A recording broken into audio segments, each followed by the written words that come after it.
Before we talk about kinds of paper available on the market, I want to mention such a notion as the tooth of the paper.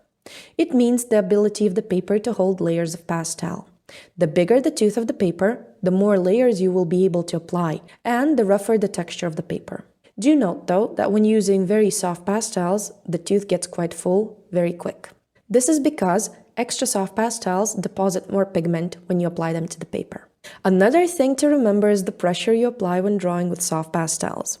The lighter the pressure, the less pigment is deposited on the paper, and the tooth is filled less than it would have been with a harder pressure. One more thing to know about paper is such a term as acid-free. What does it mean? When a paper is acid-free, it means that this paper will not get ruined over time, as acid corrodes the paper and ruins the artwork. The professional artist-grade papers today are acid-free, and you should not worry about your work yellowing over time and losing its vibrancy. Now, let's talk about the paper. There are two kinds of paper for soft pastels, non-abrasive and abrasive. You can also use soft pastels with pastel or acrylic ground on any other support, but in this course we will look at paper only. Tip: a great way to try different kinds of papers is to buy trial packs from art supply shops. You can find both abrasive and non-abrasive trial packs from different brands or from the same brand with different colors and test which one suits you best. Non-abrasive paper. Non-abrasive paper will generally hold less layers than the abrasive one, but it is definitely a paper to try and to use on a daily basis because there are some excellent brands on the market today and because of its relative cheapness compared to abrasive ones. Also, the result you will get will be very different from the abrasive ones. Canson Mi-Teintes. One of the most common papers you will find in art supply shops is Canson Mi-Teintes. This paper comes in many different colors and has two sides. One side has a honeycomb texture, which works great for larger pieces or for drawings which do not require the addition of very tiny details because of the texture. The other side is a lot smoother and works great for working on these tiny details. Compare. Here is a mark made with a pastel on the honeycomb side, and this is the mark made on the smoother side. You can see how the line on the smoother side is crisper, and it doesn't show the texture of the paper. Both sides are excellent when it comes to holding the pastel layers, which is one of the most important characteristics of the paper when choosing it for pastel work. This paper is sold in sheets and in pads of different sizes. The affordable price and its excellent ability to hold pastel layers make it a must-have for any pastel artist. Ingres. There are different brands of Ingres paper. In general, Ingres paper is thinner than Canson Mi-Teintes and has only one workable side. It has a very distinct linear texture that will show through even after multiple layers of pastel. Ingres paper comes in different sizes and colors, and you can find them for sale individually and in pads. Also, it doesn't cost a lot, similar to Canson Mi-Teintes prices. A great sketchbook to try is Fabriano Quadrato. It comes in two sizes and has multiple shades of cream color in it. One of today's famous pastel artists, Vicente Romero Redondo, uses Ingres for his work. Unlike Canson Mi-Teintes, which is produced by Canson, Ingres paper is produced by different brands. You can find such brands as Hahnemühle or Fabriano, for example. Velour. Velour is a very particular kind of paper as it resembles fabric, velvet in particular. This paper is more expensive than other non-abrasive papers and has a very interesting effect when pastels are applied. It's wonderful to work on, but you do need to get used to it. You will not be able to blend pastels the same way you would on other non-abrasive papers, as blending on velour requires you to apply many layers before you are able to blend the colors. Another thing to remember about velour paper is that you will not be able to get a very crisp line or very tiny details on it because of its nature. The pastel dust will create a kind of a halo around the mark you make. And when using pastel pencils, the mark you get will be a lot more subtle than when using them on other pastel papers.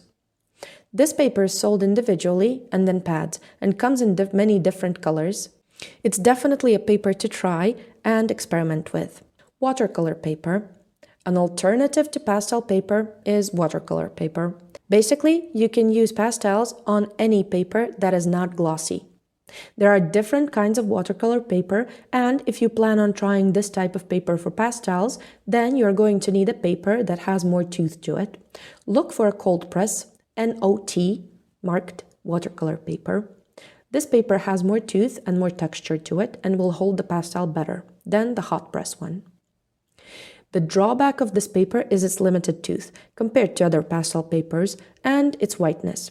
When working with soft pastels, you should choose a paper that is not too light or too dark, unless you have experience with this medium and need to accomplish a particular task. We will talk about the color of the paper on the Pastel Basics course more in detail. As well, we will talk about how to tone your paper using different materials such as acrylics and watercolor paints, and using tea and coffee. Abrasive paper.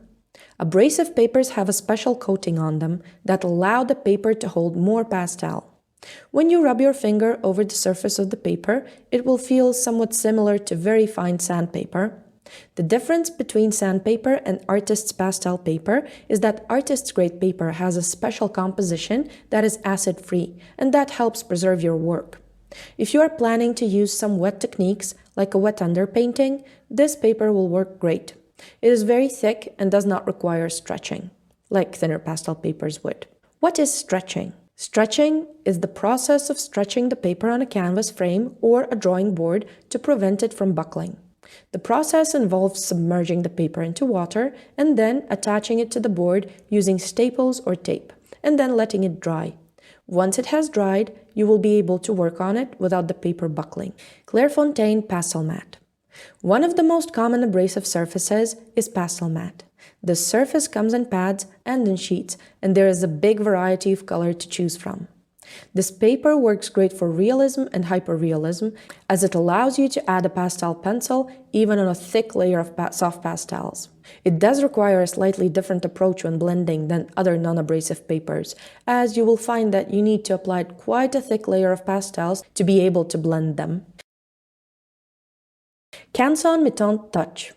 Canson Touch is another abrasive paper that is similar to Pastelmat, but has a more pronounced texture. This paper comes in colors that are the same as Mi-Teintes paper.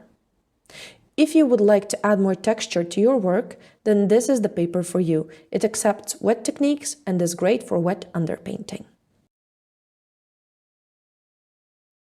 Sennelier La Carte. Another abrasive paper is La Carte by Sennelier. This paper, as the ones mentioned previously, comes in different colors and you can buy it in pads and in sheets. But there is one important rule to remember. It does not accept any kinds of moisture or liquids. Water or any other wet medium will simply wash off the abrasive coating of this paper and ruin it. This makes it impossible to use when doing a wet underpainting, and if you are planning a plein air trip, you will have to be careful as the rain will ruin the paper once it touches its surface. Also, when drawing by the sea, be careful of that foam spray. Sandpaper. You can buy this paper in any DIY shop. The grit you are looking for is something between 600 and 800 grit, as bigger or smaller grit number will either be too rough or will be filled too quickly. This is a wonderful paper for practice works. As this paper is not meant for professional artists, it does not have the acidity tested, and there is no way to know how your pastel works will look with years to come. But it works great for studies and for sketches, as well as color sketches. When you choose the colors for your artwork, you should test them in a small thumbnail sketch to see which colors work and which don't. UArt. UArt is another paper with an abrasive coating and works well with wet techniques.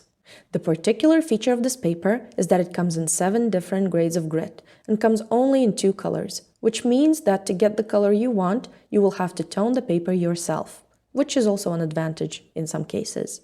Toning the paper. You can also tone the paper or apply a pastel ground to create the texture you want. As this is a more advanced technique, we will discuss it in the Pastel Basics course.